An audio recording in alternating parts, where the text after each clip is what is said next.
Hey E36 fanatics, Steven here. Today I'm doing a rotor replacement on my brother's BMW 1995 318i. Go ahead and remove the brake caliper bracket. Remove the two piston caps right here that sit on these pistons and remove them. They are, I believe they're 7mm hexes, and they're typically fairly easy to remove. The reason you remove these is because once you replace the rotor, you're going to have to compress the piston, and you're going to need to separate the bracket and the bracket and the caliper from each other to compress it.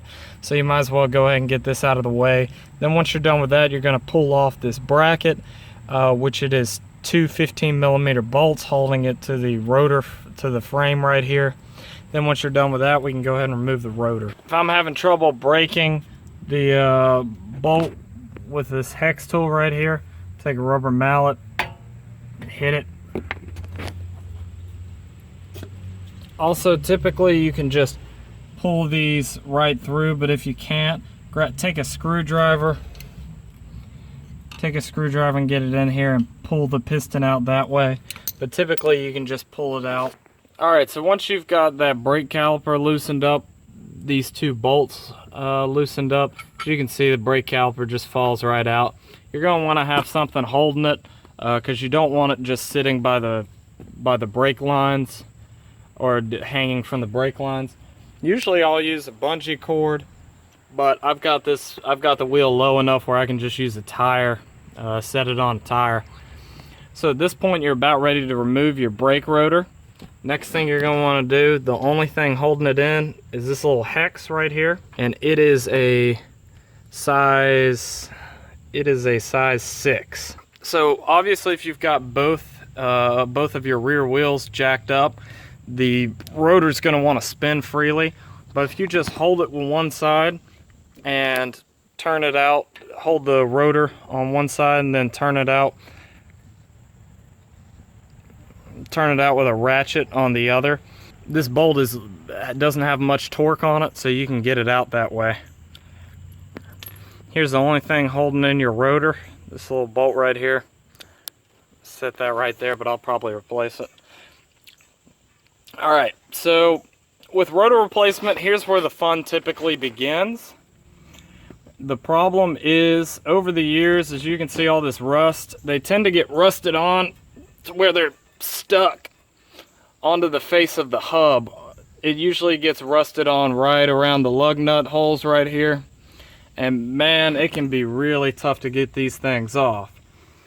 If you were say doing a CV axle job or something, or replacing a wheel bearing in the rear end, and you wanted to save the rotor, you would not want to do what I'm about to do. But if you're replacing the rotor like I am, it doesn't matter how you beat the thing because you're switching it out anyways. So the first thing I'm going to do is take some liquid wrench penetrating oil. You can also use PB Blaster, even WD-40. I don't like WD-40 as much though. Spray into all the wheel stud holes. The reason for that is some of it's going to seep around the area where it's going to be rusted on the face here, and it'll help you a little bit with getting off this rotor if it's really on there. And sometimes these rotors do get really stuck onto the face of the hub. So I'm just going to give it a nice spray into those holes. And you can wait like 5-10 minutes to get back to it. I haven't actually tested how stuck on this rotor is yet though, so I'm gonna go ahead and start beating it a little bit. So first, say if you were just removing the rotor to do something else in this area that you needed to remove the rotor first, then if you're doing that and you don't want to replace the rotor, you're only going to want to hit it in the middle right here, and then you can also hit it on the top area right here. But you're mostly going to want to focus on the face right here. Now, if you're like me and you don't care about the rotor because you're switching it out, you can hit it on where the brake is going to make contact with the rotor, because you're switching it out anyways, doesn't matter. So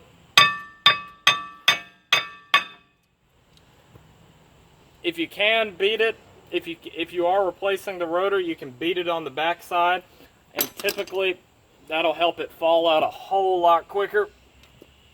There we go. Here's your old rotor.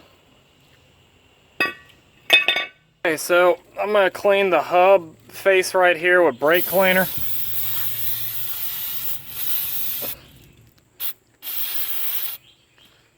You know what? I'm going to spray this too, why not? Try and clean up this as best as I can a little bit. Now the last thing I'm going to do before I go ahead and start popping on the new rotor is these springs right here. I'm going to use some silicone spray lubricant.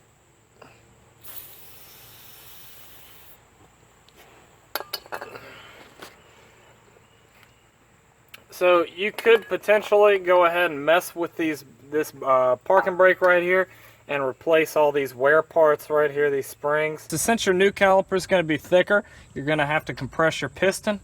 I just use an old brake pad. If you're replacing your brake pads, just use that. These ones are in pretty good shape, so I'm going to keep these, but I just did another brake job, so I'm just using those bad brake pads. And just compress it in. Make sure you open that master cylinder though, and leave it open so the brake fluid's got somewhere to go. There we go. It's compressed. Now, only one side actually has a brake pad wear sensor. This side is the one without it, so I don't have to worry about it. You're gonna want to pop your brake pads back in. Then you're going to want to put your bracket back on.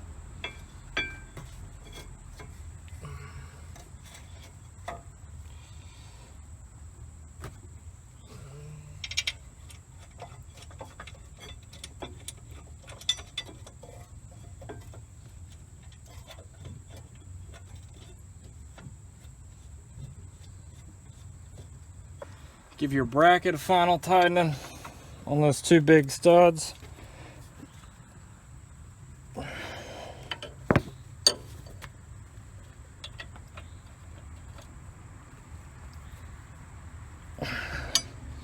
Next, you're going to want to go ahead and put back on your brake caliper.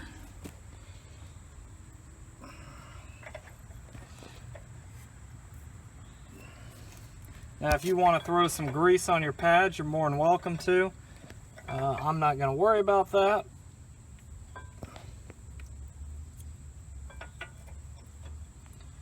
There we go.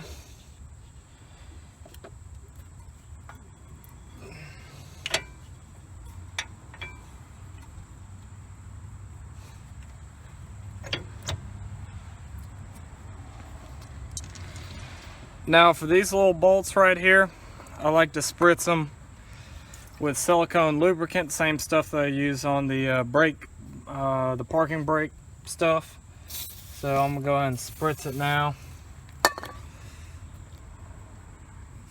Now I'm gonna thread them back in. Next, you're gonna want to throw these caps back on, your dust caps. And last but not least, you're going to want to put your clip back on. Also, don't forget to head back to your engine bay and close back up that master cylinder. And then once you put this back, the vehicle back down, you're going to need to bleed your brakes a little bit. You're going to need to mash the pedal a couple times just to reset your brakes. After that, you're pretty much finished.